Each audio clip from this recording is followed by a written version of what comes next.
Wow, it's getting hotter. It is. I can definitely. Okay.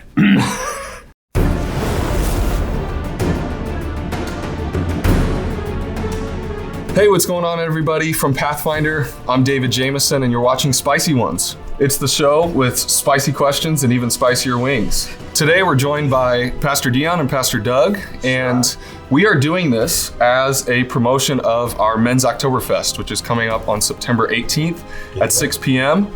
And we want to encourage you. Which is authentic. It is. Because Oktoberfests don't happen in October. That's right. Traditionally. In Germany, it starts on September 19th. So we want to encourage you to register. We're having a hot wing bar at Men's Oktoberfest featuring all of these sauces, local beers, fun games. So make sure that you register for that. We're limiting it to 50 people. Well, guys, I think this might be the first time that you guys have done an interview together, especially like this. Oh, yeah. Yeah. Yeah. Mm. So to start things off, Dion, are you a hot sauce guy? I am. I like hot sauce, and I've raised my kids to like hot sauce. So pretty much anything that we eat in our house, the kids are like, "Oh, don't forget the hot sauce." Now, I'm not sure we're like over here hot sauce, but yeah, we like hot sauce. Yeah, same way. I like spicy things. I don't generally go for crazy nuclear blast stuff. So we'll see how this goes. My nose just started running preemptively, I think. Well, let's jump in. The first sauce that we have here is just typical original Louisiana hot sauce. Lands at a cool 550 Scoville units. All right, just Louisiana hot sauce. All right, That's right. this will be easy. I feel like I got this. Oh, good, crispy. Oh. You guys are working together to lead basically two organizations, a thriving church and a growing school. You guys have very different roles, but I'm curious, what is the best part and what is the most challenging part about leading organizations like this? It's both what I love and what makes it difficult. It's people. So, people, we're all unique, idiosyncratic, have all of our quirks, and that makes it fun and awesome and rewarding, and also really, really difficult. You feel like you're walking a tightrope all the time. Well, and I'll give a similar answer because it's the same double-edged sword. I love doing something that feels so obviously meaningful. I think all work ultimately impacts the kingdom. I think every vocation, whether you're a banker, whether you're a fast food employee, whether you're a CEO, I mean, every level you have the opportunity to impact the kingdom. There's kind of maybe some levels of obvious connection that you get away. You get 2 or 3 degrees maybe removed. And so it feels like we're on the front lines. And I love that, but same deal, double-edged sword is, it also just means that there's a lot of pressure too, because at every step of the way, everything directly impacts the kingdom and we see it. It matters a lot. Good and bad. Let's dive into sauce number 2. I'm trying to save a little room. This guy is called the Howler Monkey sauce, which only jumps up to 600 Scoville units. I don't even know what that means. For reference, a typical jalapeno is around 5,000 Scoville units. Okay. A jalapeno is 5,000. Okay, and what's the Howler Monkey? 600. Oh, okay. Staying pretty mild. All right. Feeling a little lower lip tingle, just a little bit. That's a good sign. Yeah, it actually tastes less spicy than the first one to me. People love learning about rhythms or patterns that you guys have in your life that enable you to be successful. So I want to know if you guys have a standard, proven, nightly routine that you follow every night before you go to bed right now. And if so, what does that look like? Every night, I pack my gym bag for the next day. I pick out a shirt, iron it, get that set for the morning, just get everything ready for the next day. Because I don't want to think about that stuff in the morning. My morning time is, I read a little bit, I pray, I center myself. I enjoy just kind of the savoriness of my first cup of coffee for the day. And that's what I want it to be. I don't want to have to really think about much. I just want it to be like even autopilot. So I make all those things the night before, which drives me crazy sometimes. I'm like, oh, I want to go to bed. I got 30 minutes before I can get to bed because I got all this stuff to do. Yeah. But I love it in the morning. A few years ago, I tried to really get up earlier, and I realized that you can't decide or make a New Year's resolution to get up earlier. You have to make the resolution to go to bed earlier. That's actually The key. That's the key. I've recently started nighttime journaling, so I usually had done morning journaling, spend some time in the Bible, but recently just saw that reflecting on how the day went, not just what your intentions are. So for about the last couple months, I've been in the evening reflecting on the day, and I found that to be really powerful. But I've kept, though, what's been my long-standing tradition, which is mindless sitcom. I try to watch a mindless sitcom episode every night. Actually, I'm wearing a shirt. How I Met Your Mother, one of my favorite. Yep. There you go. mindless sitcoms. Slap belt commissioner. Slap that commissioner. And right now I'm on like season 9 of The Office, and there's just something soothing about just watching that gang get up to their cringe-worthy hijinks. I do that too, most nights. Yeah, awesome. my son likes to watch Parks and Rec with me right now. So Yeah. he'll be like, Dad, can we watch an episode? Right. That's kind of our dude bonding time. Doug, I heard that you eat something very specific right before you go to bed, and I wanna hear about that. How you left that out? I didn't mention that. I don't know this. You think you know someone? I can't wait to hear it. Well, I'm assuming my wife spilled the beans on this. So I discovered, I guess maybe 3 years ago now, Aldi's store brand chocolate chip cookies, the chewy ones. And both of them are good. They have hard ones too. And Chips Ahoy, I used to be a Chips Ahoy. Chips Ahoy stinks compared to the Out the Aldi's. window. The Aldi's Benton brand is what they're called. And they are amazing. And I will have 4 of those at night with a glass of milk while I watch my mindless sitcom. So I did leave that out. Do you do that in bed, or are you watching it out like with the TV? I mostly don't do it in bed. Okay. But there have I been do a couple picture you of like kind of times- cozied up in bed with like your milk and cookies on a plate, like with an iPad or a computer screen. That's not an inaccurate image. My wife. I'm so glad it's not, because I love it. my wife is not a fan of chewing noises, and so that has not gone over. You gotta find a place in the house. All right, the next sauce that we have is right here. It's called the Angry Goat Hippy Dippy Green Sauce. And this one jumps up a little bit, so 2,300 Scoville units on this one. But hang on, it's called Angry Goat, Hippy Dippy Green. but it's a turtle on the label. You know, I call shenanigans. turtles are green, man, It's all about branding. and they're hippies. I don't question the turtle's connection to green. I question why don't they call it the Angry Turtle Pepper Company? All right, Doug, this is a question for you. Okay. Which is worse? When somebody moves your phone charger, or when somebody dog ears a book? Those are both equal. Those are awful, awful things. What is it about those? Well, the charger is just simply that I think when you talk about routines in the evening, one of the things that really matters to me is having things that are predictable. Like, I mean, here's one in this day and age of having to wear masks everywhere. I keep my mask on the dashboard of my car where I can get some nice UV rays, Yep. sterilizing it when in between, and then I know where it is. And so then it's not this like having to, oh, where'd the mask go? And I gotta go. And I know where it is. And so in the same way, there are just things I want. And nighttime routine, I've wound down, I'm ready to do the stuff. I want to be able to plug my phone in. And when I come home and find out that my wife, who has lost her charger, and has just decided to borrow mine and take it somewhere. So that's incredibly aggravating. And then the dog earing a book, you've taken this repository of knowledge, this thing that you can read and pass down to generations, and you're just wrecking it. Do you write in books? No? You do? No. No? Okay, I don't write in books either. No, I don't mind dog like earing, a but- textbook or something. If it's a textbook or something that's designed for information, I might. But even then, I'd rather retype the whole sentence in my Word document than underline it in the book. Like that just. Right. So yes, no, I won't generally. I'm with you. Don't touch my phone charger. I've had the same phone charger for years. I have a piece of blue duct tape on it. To market. And yeah, well, it was blue and then that fell off and now it's green. But I mark mine. That's my box. That's my charger. Don't touch it. And everyone in my family knows they all steal each other's chargers, not mine. All right, I'm excited about this one. So the next sauce that we have here is the Heartbeat Pineapple Habanero Sauce. All right.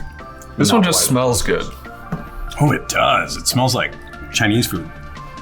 So I know that fitness is really important to both of you, and you both prioritize exercise in your life in different ways.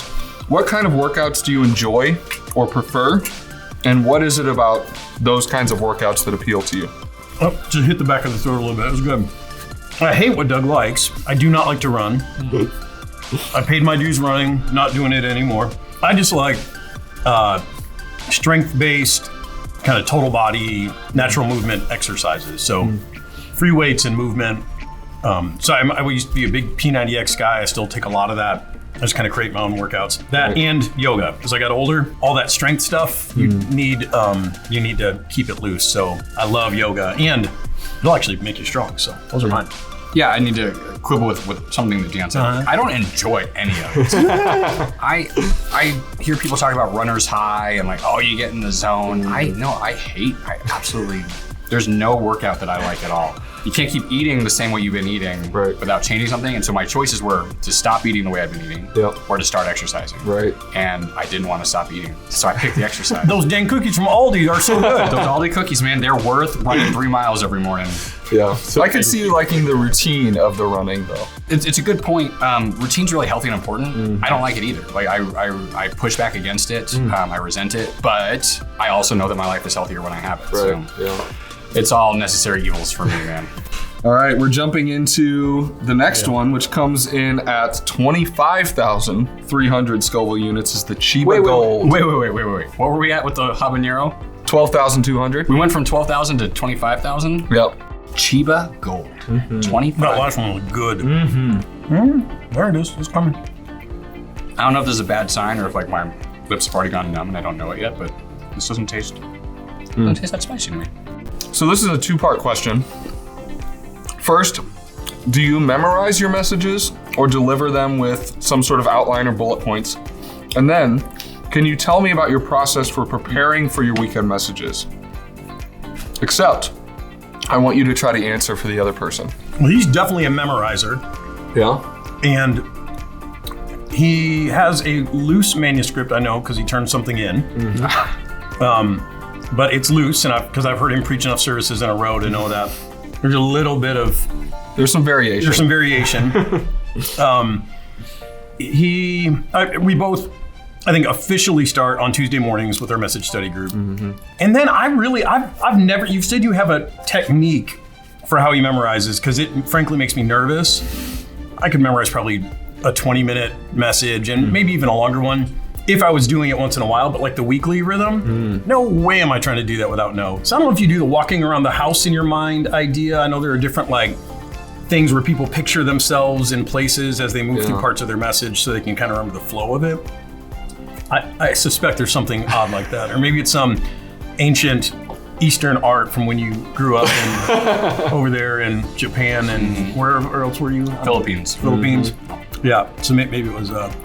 I studied under the Eastern Masters. Yeah. Relatively accurate, Doug? Actually, very accurate. I'm guessing one of the differences, if I've got to describe Dion's, is I'm also definitely a percolator. And so we start Tuesday morning, we meet together with some people from our church, even people that don't go to our church, and we just have some initial conversation about the passage. And then I think Dion, from that point on, dives in pretty heavy. Like right away, like finishes that meeting and just goes right to the computer and just starts typing out. Yeah, I get a draft by usually 11 a.m. I mean, it's a rough draft, but I get a draft. That's my goal. And if I don't have one, stressed.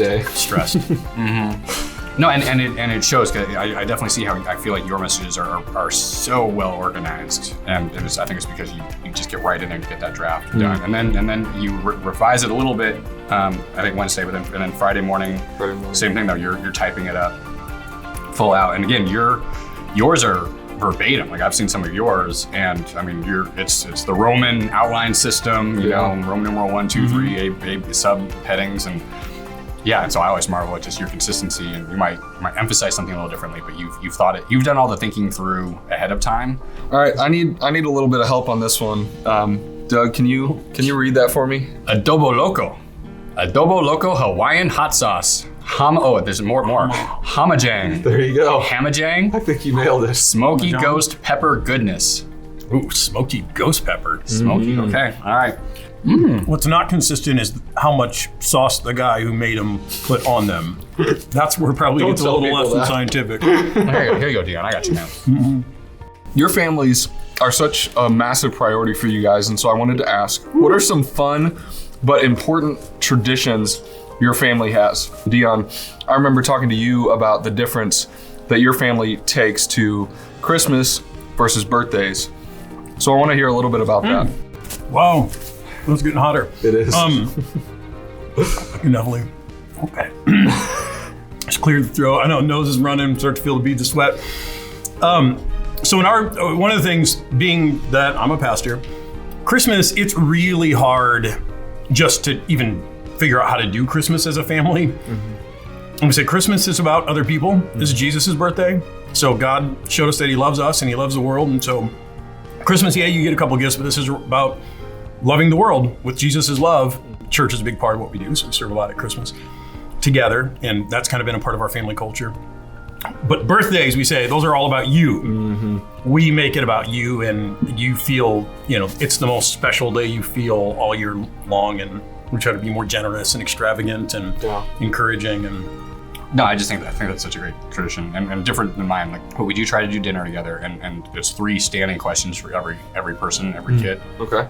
And it's just, what was a way that you served somebody today? What was something interesting that you learned or did in school today? And then what was a fun thing from your day? And just it communicates the values that we have, that we want our kids to have fun and enjoy themselves. We want them to be lifelong learners, and we want them to be lifelong servant leaders. And, and it's just been great to see, from the time they were little, 2, 3 years old, and they're excited to say, oh, I served my sister this way. And just even knowing that they were going to get asked about it, it's a fun part of the night. It's a way to just slow down and check in. So that's a tradition that we do that I really like.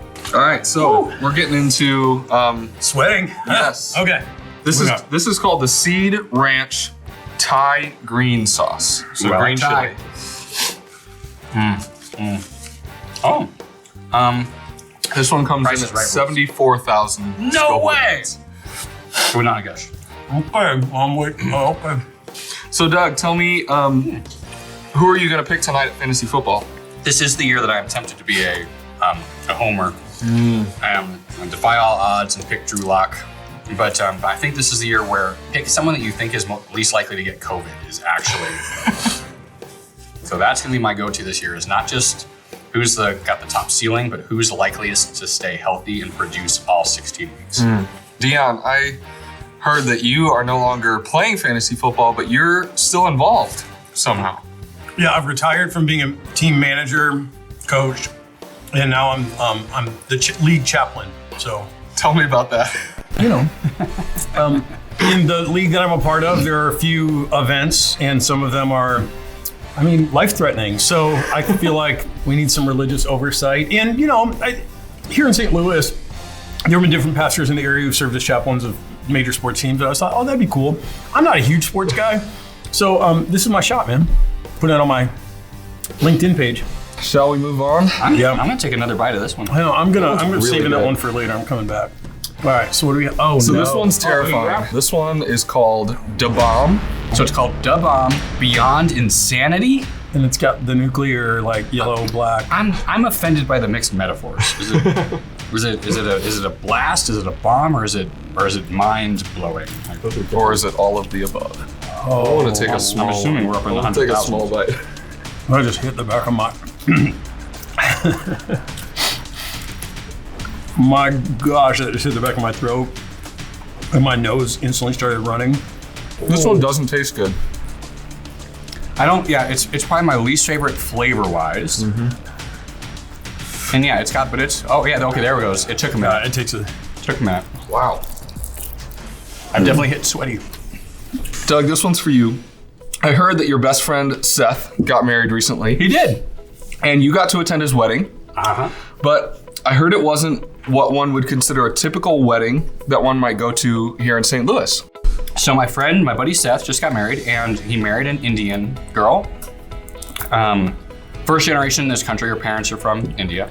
And they are lifelong Christians, but it's a very specific denomination of Christian. And I never pronounce it right, so I'm not even gonna try. I'm listening, I really am. I know. I'm just writhing a The little talking is helpful because it keeps me distracted. So a couple of unique things that really stuck out. So the one is, apparently a part of your prestige in Indian culture is how many pastors you have officiate your ceremony. Wow. And so you're supposed to have 6, 7 pastors, and they're all up there taking turns officiating. But they got married right at the height of COVID. And so it was in Chicago, so it was a 10-person cap. And so they only had 4 pastors officiate the ceremony, which again just cracks me up when we're talking about evangelical traditions. They were too shy. They only had 4 pastors, and then bride and groom, best man, woman. And yeah, I'm tearing up. I'm totally crying right now. And then the other thing that just cracked me up about the ceremony was at the very end of all of it, and it's actually affiliated with Lutheranism, so there are a lot of things at the ceremony that matched. So we were only there a little over an hour, but it's normally a 2-hour ceremony. At the very end, the pastor says, "I've done my duty in marrying you. Any sins that you commit here on after are not on my head, not on my head." Wow. And he washes his hands of the couple. I mean, I would not like to adopt anything in that ritual except the last part. You'd be like, you're on your own. Whew. You're not about a 2-hour ceremony? No. Yeah. All right, so this was the bomb, right?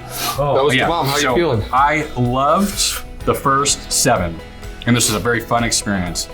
This is where it ceased to be a fun experience. I'm with you. Right here. yeah. That was not fun. I'm not saving that one for later. We're gonna move on to our second to last wing, and it lands at a terrifying 682,000 Scoville units. What was the bomb? 172,000. And this is I don't even know what numbers you're saying anymore. It went up to 6. I just hear numbers. I don't even know I have no idea what you're saying. Yeah. I need someone with a palm I brand. don't even know we're speaking English anymore. I don't know what's going on. I see a tunnel with bright light. It's called a Widowmaker. For the love. The heat rating is 15 out of 10. So Dion, I heard from a little birdie that you always wanted to have girls, and that you never envisioned yourself having a boy. So I want to know, why is that? And then tell me the best parts about having Corbin in your life. At first it was like, I think the first time I was like, oh, we could have a girl or a boy. Once we had a girl, I just felt like, oh, I loved it so much. I'm like, this is God's plan for me. And then we had our second, and I just love being a daddy of girls. I remember reading years ago that like there are all these things that dads can do to help girls grow to be self-confident, and I think there was something about that. I was like, oh, I want to help girls be self-confident. I felt like I was an awesome dad to girls from day one. I think I was a little more intimidated. I didn't have any brothers growing up. I married into a family of 3 girls, so I think for me, I'm getting choked up here. It's the wing, not the story. I think for me, I just was like, I don't know what I would do with a boy. Yeah. And then we had Corbin, and we went to the ultrasound and heard it was a boy. We were both blown away. We had someone watching our other 2, and we went to a coffee shop, and we literally just sat there for an hour, and we're like, a boy? What was awesome is that Jocelyn went back to work part-time when Corbin was little, and one of those days was when I was off. So for 5 years, Corbin and I had one day a week where it was daddy day, and we'd go to the science center, we'd go to the park. When he was little, I would mow the lawn with him and a hiking backpack on my back. He loves flipping at the trampoline park, so sometimes he drags me there and tries to teach me how to flip like he can. And I had to go to the chiropractor last time, and I couldn't walk straight. But it's been awesome. So I kind of feared it, frankly. I was just like, I don't know if I know what to do with a boy. And he's an awesome kid, and it's a gift to have a son. But I love my girls too. Yeah, look at that. As sentimental as that story is, I felt like I needed to show that off. That's just. I feel like I was eating through my nose right now. How does the heat get all the way up there? We've reached the part of the show that we call the final dab. Oh boy. So these are naked wings. You may dip as much or as little as you want. I've got mine So over here. what is that? That comes in at over 2 million Scoville units. Wait. Again, I don't even know what you're talking about anymore. This is like talking about the national debt. I'm just like, what? I don't even know what that number means. Numbers get so big. You think that's too much? Are we gonna die? I think you're gonna be hurting. Okay, all right. I don't want to die. All right. Here. Here we go. Okay.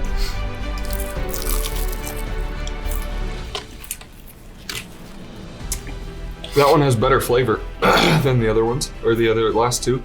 Well, I didn't get enough. Well, yes, I did. Oh, I feel it. There it went.